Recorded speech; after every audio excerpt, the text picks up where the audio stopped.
జార్ఖండ్ లో అసెంబ్లీ ఎన్నికల ఫలితాల్లో ఇండియా కూటమి గెలుపు దిశగా దూసుకుపోతోంది. మ్యాజిక్ ఫిగర్ ను క్రాస్ చేసిన ఇండియా కూటమి 50 స్థానాల్లో ఆధిక్యంలో ఉంది. ఇక ఎన్డీఏ కూటమి 29 స్థానాలకు పరిమితమైంది.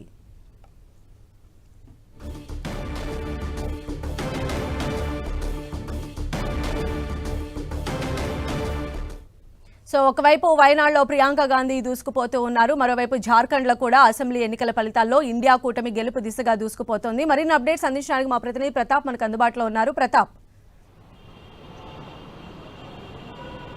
సంధ్య, ఒకవైపు మహారాష్ట్ర ఎన్నికలు కాస్త నిరుత్సాహపరిచినప్పటికీ మరోవైపు జార్ఖండ్ ఎన్నికలు కానీ వైడ్ ఎన్నికల్లో కాంగ్రెస్ పార్టీ మంచి అబ్జల్యూట్ రిజల్ట్ తోటి ముందుకెళ్తున్న నేపథ్యంలో కాంగ్రెస్ పార్టీలో కాస్త అయితే ఉత్సాహం అయితే ఉందని చెప్పుకోవచ్చు. అయితే వాస్తవానికి దీనికి సంబంధించి చూసినట్లయితే జార్ఖండ్ ఎన్నికలతో పాటు మహారాష్ట్ర ఎన్నికలను కూడా కాంగ్రెస్ పార్టీ అత్యంత ప్రతిష్టాత్మకంగా తీసుకుంది. మహారాష్ట్ర ఎన్నికలు కూడా తెలంగాణ కాంగ్రెస్ సంబంధించిన నేతలను ఇన్ఛార్జిగా వేయడం జరిగింది. మహారాష్ట్రకు సీఎం రేవంత్ రెడ్డితో పాటు చాలా మంది ఎమ్మెల్యేలు కానీ వాళ్ళంతా కూడా అక్కడ ఇన్ఛార్జిగా బాధ్యతలు వ్యవహరించి కూడా అక్కడ ప్రచారం చేశారు.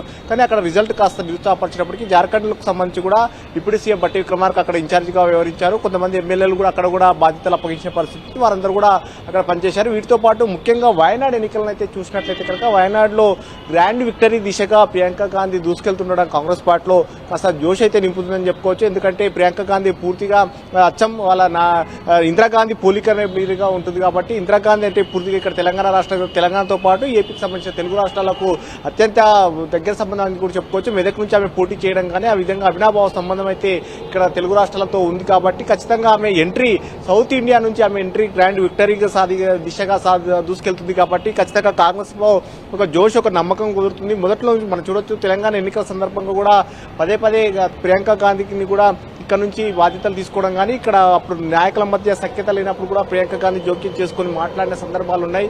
సో ఈ పరిస్థితుల నేపథ్యంలో సౌత్ ఇండియన్ మొత్తం కూడా ఆమె ఆమె లీడ్ తీసుకొని ఇక్కడ నడిపించే అవకాశాలు ఉన్నట్టు కూడా కాంగ్రెస్ పార్టీ వర్గాలు భావిస్తున్నాయి. So Priyanka Gandhi grand victory అనేది అంటే జనరల్ ఎలక్షన్ లో రాహుల్ గాంధీ గెలిచిన దానికంటే ఎక్కువగా మెజార్టీ దిశగా ఆమె దూసుకెళ్తున్న పరిస్థితి అయితే కనబడతా ఉంది.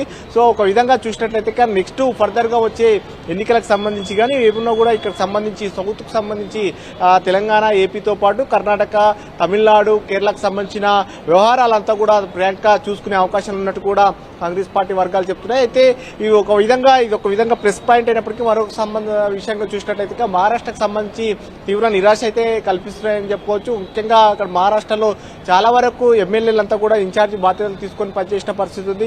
సీఎం రేవంత్ రెడ్డి కూడా పలుమార్లు వెళ్లి అక్కడ బాధ్యత తీసుకుని పనిచేసిన పరిస్థితి అయితే ఉంది.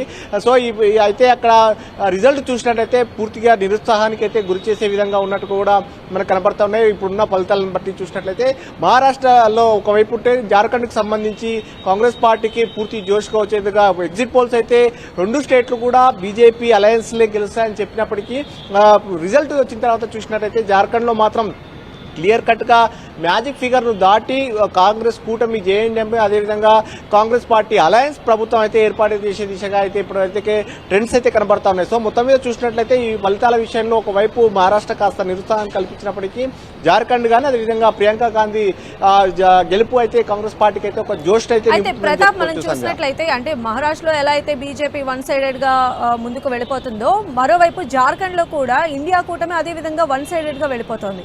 అంటే ఎలాంటి అక్కడ వ్యూహాలు రచించారనుకోవచ్చు, అక్కడ వారికి కలిసి వచ్చినటువంటి స్థానిక అంశాలు ఏమై ఉండొచ్చు? వాస్తవానికి అక్కడ జేఎంఎంగా గతంలో ఎంఎస్ సోరెన్ ముఖ్యమంత్రిగా పనిచేసిన వ్యక్తిని అక్కడ కొన్ని కేసులలో ఇరికించి కేంద్ర ప్రభుత్వం కావాలని కుట్రపూరితంగా సిబిఐ చేత అరెస్టు చేయించింది. గిరిజన ముఖ్యమంత్రిగా ఉన్న ఒక ఎంఎస్ సోరెన్ కావాలని అరెస్ట్ చేసి ఈ విధంగా చేసిందనే ఒక సెంటిమెంట్ అయితే బలంగా జనంలోకి తీసుకెళ్లగలిగింది. ముఖ్యంగా అక్కడ పూర్తిగా గిరిజన సామాజిక వర్గానికి సంబంధించిన వ్యక్తులు ఎక్కువగా ఉంటారు. అక్కడ నియోజకవర్గాలు కూడా ఎక్కువగా గిరిజనులకి ఎక్కువగా ఉంటున్నాయి కాబట్టి ఎస్టీ సామాజిక వర్గానికి ఈ సెంటిమెంట్ ఏవైతే ఎంఎస్ సోరెన్ అన్యాయంగా జైల్లో వేసి అనేది ఏదైతే ఉందో దానికి సంబంధించి ఖచ్చితంగా జనంలోకి తీసుకెళ్లడంలో ఇండియా కూటమి సక్సెస్ అయిందని కూడా చెప్పుకోవచ్చు. అక్కడ మొత్తం జేఎంఎం అక్కడ పూర్తి బాధ్యతగా రీజనల్ పార్టీగా ఉన్నప్పటికీ కూడా కాంగ్రెస్ పార్టీ అలయన్స్ తో ఉన్నప్పటికీ అక్కడ రోల్ అయితే ఎక్కువగా జేఎంఎం పోషించింది కాబట్టి అక్కడున్న లోకల్ ఇష్యూస్ కు సంబంధించి జేఎంఎం పూర్తిగా తన ప్రచారాస్త్రాలుగా సంధించుకొని ముందుకెళ్లిన నేపథ్యంలో అక్కడైతే ఇండియా కూటమి అధికారంలోకి వచ్చారని కూడా కాంగ్రెస్ పార్టీ వర్గాలు చెప్తున్నాయి. అక్కడికి సంబంధించి లోకల్ గా ఉన్న ఇష్యూస్ తో పాటు కేంద్ర ప్రభుత్వం అవలంబిస్తున్న విధానాలు ముఖ్యంగా స్థానిక నేతలను అణచివేసే ధోరణి ఏదైతే ఉందో దానికి సంబంధించి జనంలోకి విస్తృతంగా తీసుకెళ్లాలని జనం కూడా యాక్సెప్ట్ చేసి ఎన్నికల్లో బంపర్ మెజార్టీ విషయంగా చూసుకెళ్లే ప్రయత్నం కూడా చేస్తున్నారు. అయితే మరోవైపు మహారాష్ట్ర ఎన్నికలకు కాంగ్రెస్ పార్టీ విజయం సాధించాలి, కానీ అక్కడ జరుగుతున్న పరిణామాలు కానీ మనం దేశవ్యాప్తంగా కొన్ని చోట్ల బీజేపీ పూర్తిగా ఇది చేస్తుంది కాబట్టి ఈవీఎంలను ట్యాంపరింగ్ చేస్తుందనే ఒక ఆరోపణలు కూడా చేస్తున్న పరిస్థితి ఉంది. సో మొత్తం దీనికి సంబంధించి మహారాష్ట్ర ఎన్నికలకు ఒకవైపు కాస్త డిసప్పాయింట్ ఉన్నప్పటికీ జార్ఖండ్ ఎన్నికల్లో ఎగ్జిట్ పోల్స్ బీజేపీకి చూపించినప్పటికీ కూడా జార్ఖండ్ ఎన్నికల్లో కాంగ్రెస్ పార్టీ ఇండియా కూటమి విజయం సాధించడం కాంగ్రెస్ పార్టీ వర్గాల్లో అయితే కాస్త జోష్ అయితే నింపుతుందని చెప్పుకోవచ్చు సంధ్య. Okay, right.